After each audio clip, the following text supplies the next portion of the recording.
haven't heard of Big Dutchman Asia, it's a farm automation company that dates back to 1938.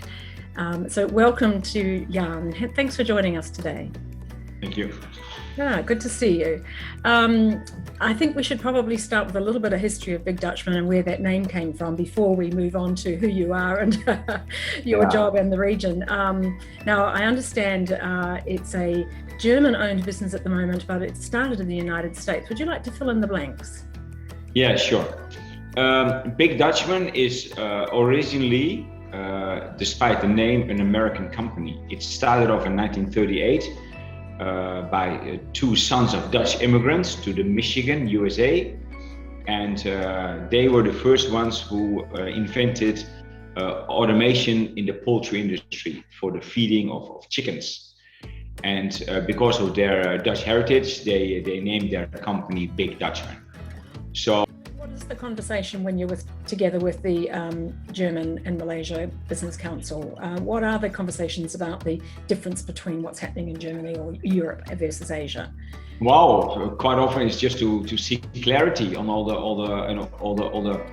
ongoing changes in regulations, basically on the daily basis.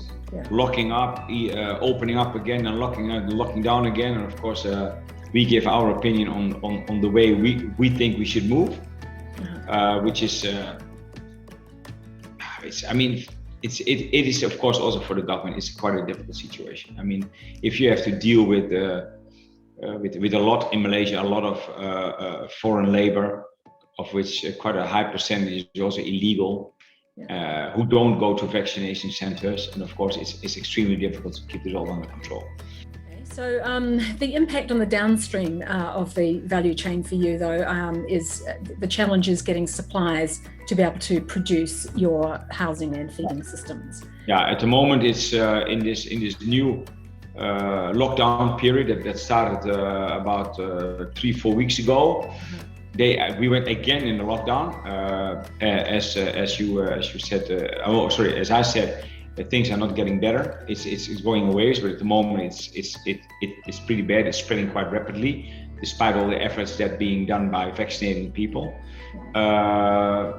So we were again classified as essential services, but quite a lot of our suppliers who supply us with all the raw material, all the steel, all the plastic parts, they are not allowed to operate.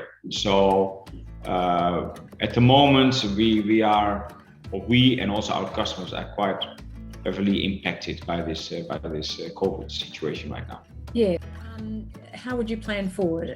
What kind of strategy techniques will you use to sort of protect your business and to motivate your staff? Because it's about providing vision, isn't it? Strategies provide vision about where we're going, what we're going to do, how we're going to do it, and it gives everybody a sense of what their contribution to the result is. If we don't have that clarity, it's going to make it harder to motivate people to feel the security, the job security that you were talking about.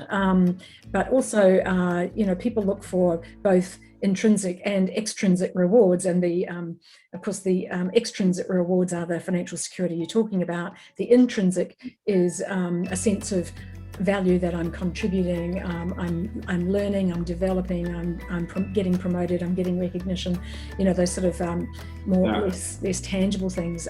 It's going to be a challenge, I think, for leaders and managers going forward, because if you think that your people are only sticking with you because they want the financial security, because it's not a good job market, and if they can't see the vision ahead of them, there's going to be a bit of turmoil going on because the usual markers won't be there for them or for you.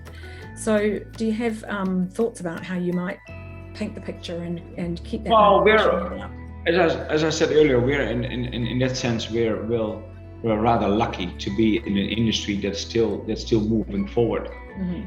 So for us, we are a bit more cautious in the way to move forward, because as I said, you can't really plan because you don't know how long it's going to take. If you know it's going to take another half year or a year, then you can plan ahead. But it might easily take another 2 to 3 years. So we just hang in there, and but there will be opportunities. People still have to eat.